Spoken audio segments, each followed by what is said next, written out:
नमस्कार, राधे कृष्णा दोस्तों। आप सभी का स्वागत है मेरे YouTube चैनल प्रभु भक्ति में। और जैसा कि हम लोग वैशाख माह महात्म का जो सीरीज चला रहे हैं, उसमें आज अध्याय 3 है। तो उस पर हम बात करेंगे और बात करेंगे कि दान देने का महत्व क्या है। विविध प्रकार के दानों से हमें विविध प्रकार के पुण्य फल प्राप्त होते हैं, तो उन सभी को जानेंगे। और आज जो है अध्याय 3 है, और आप पीछे वीडियो में जा कर के पहला और दूसरा अध्याय ज़रूर देखें, क्योंकि बहुत ही अच्छा अध्याय है, तो आप ज़रूर उसे देखें। और अध्याय तीसरा जानने से पहले आइए जानते हैं एक छोटी सी बोध कथा। गुरुकुल में शिक्षा प्राप्त कर रहे शिष्यों में आज काफ़ी उत्साह था। उनकी 12 वर्षों की शिक्षा आज पूरी हो रही थी और अब वो अपने अपने घरों को लौट सकते थे। गुरुजी भी अपने शिष्यों की शिक्षा दीक्षा से प्रसन्न थे और गुरुकुल की परंपरा के अनुसार शिष्यों को आखिरी उपदेश देने की तैयारी कर रहे थे। उन्होंने ऊंची आवाज़ में कहा, आप सभी एक जगह एकत्र हो जाएं, मुझे आपको आखिरी उपदेश देना है। गुरु की आज्ञा का पालन करते हुए सभी शिष्य एक जगह एकत्र हो गए। गुरुजी ने अपने हाथ में कुछ लकड़ी के खिलौने पकड़े हुए थे। उन्होंने शिष्यों को खिलौने दिखाते हुए कहा, आपको इन 3 खिलौनों में अंतर ढूंढने हैं। सभी शिष्य ध्यानपूर्वक खिलौनों को देखने लगे। तीनों लकड़ी से बने बिल्कुल एक समान दिखने वाले गुड्डे थे। सभी चकित थे कि भला इनमें क्या अंतर हो सकता है। तभी किसी ने कहा, अरे ये देखो, इस गुड्डे में एक छेद है। यह संकेत काफ़ी था। जल्द ही शिष्यों ने पता लगा लिया और गुरुजी से बोले, गुरुजी, इन गुड्डों में बस इतना ही अंतर है कि एक के दोनों कान में छेद है, दूसरे के एक कान और एक मुंह में छेद है, और तीसरे के सिर्फ एक कान में छेद है।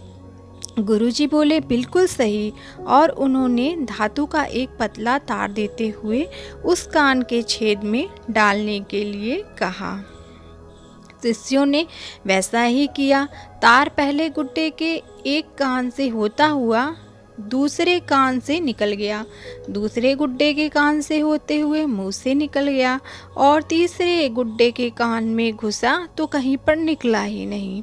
तब गुरुजी ने शिष्यों से गुड्डे अपने हाथ में लेते हुए कहा, प्रिय शिष्यों, इन 3 गुड्डों की तरह ही आपके जीवन में 3 तरह के व्यक्ति आएंगे।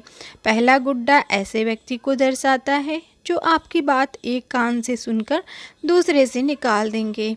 आप ऐसे लोगों से कभी अपनी समस्या साझा ना करें। दूसरा गुड्डा ऐसे लोगों को दर्शाता है जो आपकी बात सुनते हैं और उसे दूसरों के सामने जाकर बोल देते हैं। इनसे बचें और कभी अपनी महत्वपूर्ण बातें इनसे ना बताएं। और तीसरा गुड्डा ऐसे लोगों का प्रतीक है जिन पर आप भरोसा कर सकते हैं और उनसे किसी भी तरह का विचार विमर्श कर सकते हैं, सलाह ले सकते हैं।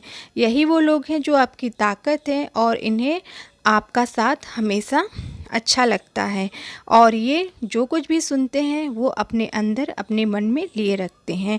तो ये तीनों गुड्डे 3 तरह के व्यक्ति दर्शाते हैं। तो आप लोग जो आखिरी गुड्डा था, जो बात मन में रखता है सुनने के बाद भी, उस तरह के व्यक्तियों के साथ अपनी मित्रता करें। तो फ्रेंड्स, ये कहानी बहुत ही अच्छी लगी होगी, आई होप आप सभी को।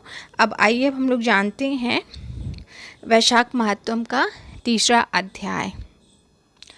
नारद जी बोले, जो मनुष्य श्रेष्ठ ब्राह्मण को पलंग दान करता है, ब्राह्मण की उस पर सुख से सुलाकर ठंडी ठंडी हवा को जाए, तो संपूर्ण धर्म के साधन से उसका शरीर निरोग रहता है।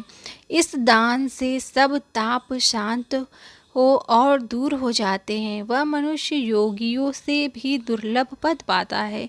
जो मनुष्य वैशाख में धूप से थके हुए ब्राह्मणों को सुंदर श्रमनाशक पलंग दान करता है, वह मनुष्य है।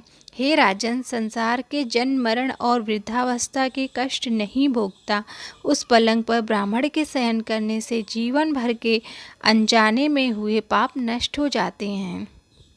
हे राजेंद्र, उसके पाप ऐसे नष्ट हो जाते हैं जैसे अग्नि के स्पर्श से कपूर नष्ट हो जाता है, और वह मनुष्य निश्चय ही ब्रह्म पद को चला जाता है। जो मनुष्य वैशाख मास में सया दान करता है, वह मनुष्य इसी जन्म में संपूर्ण भोग्य पदार्थों को भोगता है। उसे कुल में बहुत से मनुष्य होते हैं, कोई रोग उसको नहीं होता है, उससे बड़ी आयु, धैर्य, निरोगता और यश मिलता है। उस धर्मात्मा के कुल में 100 पीढ़ी तक कोई अधर्मी नहीं होता। इस मास में दानादि करने का अपार फल होता है। वैशाख के धर्मों को इस तरह करने वाला धर्मात्मा पुरुष सब भोगों को भोगकर अपना शरीर त्यागता है। जो वेद पाठी ब्राह्मण को तकिया दान देता है, उसके सभी पाप नष्ट हो जाते हैं और अंत में ब्रह्म पद प्राप्त होता है। बिना इसके दिए मनुष्य सुखपूर्वक नहीं सो पाता और इसके दान करने से सबका आश्रय बनकर पृथ्वी का राज्य भोगता है।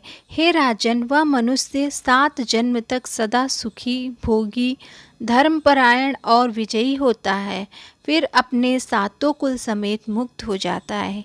जो मनुष्य चटाई अथवा और किसी प्रकार का आसन देता है जिस पर पत्रशायी विष्णु भगवान स्वयं विराजते हैं, जैसे जल में पड़ी हुई ऊन नहीं भीजती, वैसे ही संसारी जीवन संसार के बंधन को नहीं प्राप्त होता है। चटाई को देने वाला पुरुष आसन और शय्या पर आरूढ़ हो सब तरह से सुखी रहता है। शयन करने के लिए चटाई और कंबल दान देता है, वह मुक्त हो जाता है, इसमें कोई संदेह नहीं है। निद्रा से दुख दूर हो जाता है और निद्रा से परिश्रम दूर हो जाता है। वही निद्रा चटाई पर सुखपूर्वक आती है। राजन, जो वैशाख में कंबल दान करता है, वह अकाल मृत्यु और काल मृत्यु से छूटकर 100 वर्ष तक जीवित रहता है। जो प्राणी धूप से व्याकुल ब्राह्मण को पतला वस्त्र देता है, उसकी पूर्ण आयु होती है और परलोक में उसको परम गति मिलती है। कपूर अंतस्ताप को दूर करते हैं। इससे कपूर का दान ब्राह्मण को देते हैं तो मोक्ष मिलता है और दुख का नाश होता है। जो ब्राह्मण को फूल और कुमकुम दान करे तो सार्वभौमराज हो सब प्राणी उसको उसकी आज्ञा में रह और पुत्र तथा पौत्र युक्त होकर सब भोगों को भोग मोक्ष पाता है, तथा त्वचा और हड्डी के संताप को चंदन तत्काल दूर करता है। अतः जो चंदन का दान करता है वह तीनों ताप से दूर होकर मोक्ष को प्राप्त होता है। जो जल में भीगी हुई खस, चंपा या कुशा दान करता है, हे राजन, वह प्राणी सब प्रकार के सुख भोगता है। सब देवता उसकी सहायता करते हैं, उसके सब पाप और दुख दूर हो जाते हैं और अंत में मोक्ष पाता है। जो वैशाख में गुरोचन और कस्तूरी दान करता है, वह तीनों ताप से छूटकर मोक्ष पद पाता है। जो मेष की संक्रांति में तांबुल और कपूर दान करता है, वह पृथ्वी में सारे सुख भोग कर निर्वाण पद प्राप्त करता है। जो मनुष्य सेवती और जूही दान करता है, वह सार्वभौम राजा होकर अंत में मोक्ष पद पाता है। जो वैशाख में केतकी और मल्लिका दान करता है, वह माधव भगवान की आज्ञा से मोक्ष पाता है। जो मनुष्य ब्राह्मण को सुपारी और अन्य सुगंधित द्रव्यों का दान देता है, और हे राजन, जो नारियल दान करता है, उसके पुण्य के फल चित्त लगाकर सुनो। वह 7 जन्म तक ब्राह्मण के घर में जन्म लेता है और धनवान तथा वेद पाठी होता है। फिर वह 7 कुल समेत विष्णु लोक को जाता है। हे राजन, जो प्राणी विश्राम मंडप बनाकर ब्राह्मण को देता है, उसके पुण्य के फल को कहने की मेरी सामर्थ्य नहीं है। जो मनुष्य छाया मंडप बनवाकर भीतर बालू बिछा देता है और उसमें प्याऊ लगा देता है, वह स्वर्ग लोक का स्वामी होता है। जो मनुष्य मार्ग में बाग बगीचा, तड़ाग, कुआं, झोपड़ी बनवाता है, वह बड़ा धर्मात्मा होता है। इन 7 में से जो एक भी नहीं करता, वह मनुष्य स्वर्ग लोक को नहीं जाता। उत्तम शास्त्रों का सुनना, तीर्थ यात्रा सत्संग, जलदान, अन्नदान, पीपल का पेड़ लगाना और पुत्र होना, ये 7 प्रकार की संतान वेद देवताओं ने कही हैं। अन्य सैकड़ों धर्म करने पर भी मनुष्य को संतान नहीं मिलती, इसलिए संतान की इच्छा करने वालों को इनमें से एक कर्म अवश्य करना चाहिए। पशु, पक्षी, मृग और वृक्षों को भी स्वर्ग सुख नहीं मिलता है, फिर मनुष्य का तो कहना ही क्या। जो मनुष्य सुपारी, नागवल्ली, कपूर और अगर सहित पान दान करता है, वह निश्चय ही शरीर पापों से मुक्त हो जाता है तथा यश, धैर्य और लक्ष्मी प्राप्त करता है। रोगी रोग से छूट जाता है और निरोगी मोक्ष को पाता है। जो वैशाख में तापनाशक छाछ का दान करते हैं, वह विद्यावान और धनवान होता है, इसमें संदेह नहीं है, क्योंकि गर्मी की ऋतु में तक्र के समान कोई दान नहीं है। इसलिए मार्ग के कारण थके हुए ब्राह्मण को छाछ का दान करें। जो मनुष्य नींबू का रस और नमक डालकर अरुचिनाशक छाछ का दान करता है, वह मोक्ष पाता है। जो गर्मी से व्याकुल ब्राह्मण को दही की लस्सी पिलाता है, हे राजन, उसके पुण्य फल का कहने का मुझ में सामर्थ्य नहीं है। जो वैशाख महीने में अच्छे चावल का दान करता है, उसकी आयु बड़ी होती है और वह सब यज्ञों का फल पाता है।